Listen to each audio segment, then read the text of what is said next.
కాపాడుకోవడం అంటే సనాతన విలువైన ధర్మం, న్యాయం మరియు ఆచారాలను నిత్య జీవితంలో పాటిస్తూ భావితరాలకు అందించడమని డాక్టర్ రాంబాబు రాపాక అన్నారు. ప్రతి హిందూ భక్తుడిగానే కాకుండా ధర్మ పరిరక్షకుడిగా మెలగాలి. కుల మతాలకు అతిథిగా వేదాలు మరియు పురాణాల జ్ఞానాన్ని తెలుసుకోవడం, మన సంస్కృతిపై వచ్చే అపవాదులను ధైర్యంగా ఎదుర్కోవడం మరియు ధర్మబద్ధమైన మార్గంలో నడవడం ద్వారా ధర్మాన్ని రక్షించుకోవచ్చని అన్నారు.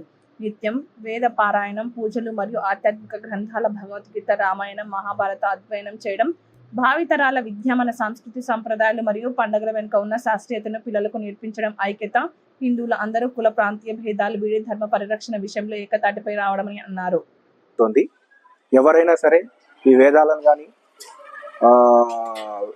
మన సంస్కృతిని కానీ బ్రాహ్మణులు కానీ ఏ మతాన్ని కానీ ఏ ధర్మాన్ని కానీ ఎవరు కూడా ఎవరిని కించపరచకూడదు.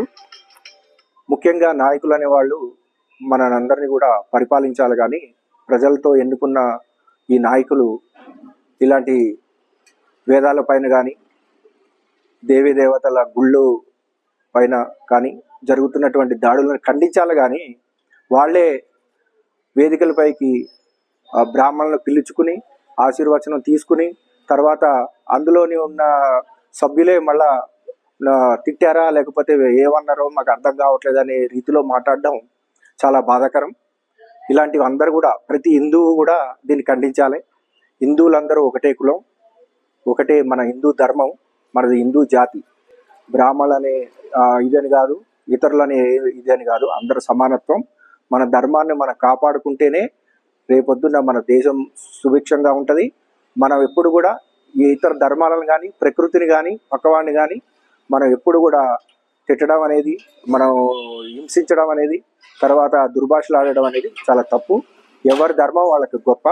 కాబట్టి ప్రతి ఒక్కళ్ళు కూడా మన ఎవరి ధర్మాన్ని వాళ్ళని కాపాడుకుంటూ మన అందరికీ కూడా ఉగాది శుభాకాంక్షలు చెప్తున్నాను. కాకపోతే ఈ రోజున వేదాలు రాలేదు, ఎప్పటి నుంచో పరంపర వేదాలు వచ్చాయి. యుగాల నుంచి ఉన్నాయి వేదాలు, మన సంస్కృతి. కాకపోతే వాటిని కాపాడుకోవాల్సింది మనం కాబట్టి ఇక పైన ఎటువంటి వేదాలను కానీ మంత్రాలను కానీ ఏదైనా జరిగితే వాటిపైన ఖబర్దార్ చెప్తున్నాను. ఇక నుంచి ఏ హిందూ అయినా సరే మేల్కోవాలి, మన సాంప్రదాయాన్ని కాపాడుకోవాలి. జై శ్రీరామ్, భారత్ మాతాకి జై. Thank you very much sir. ధన్యవాదాలు.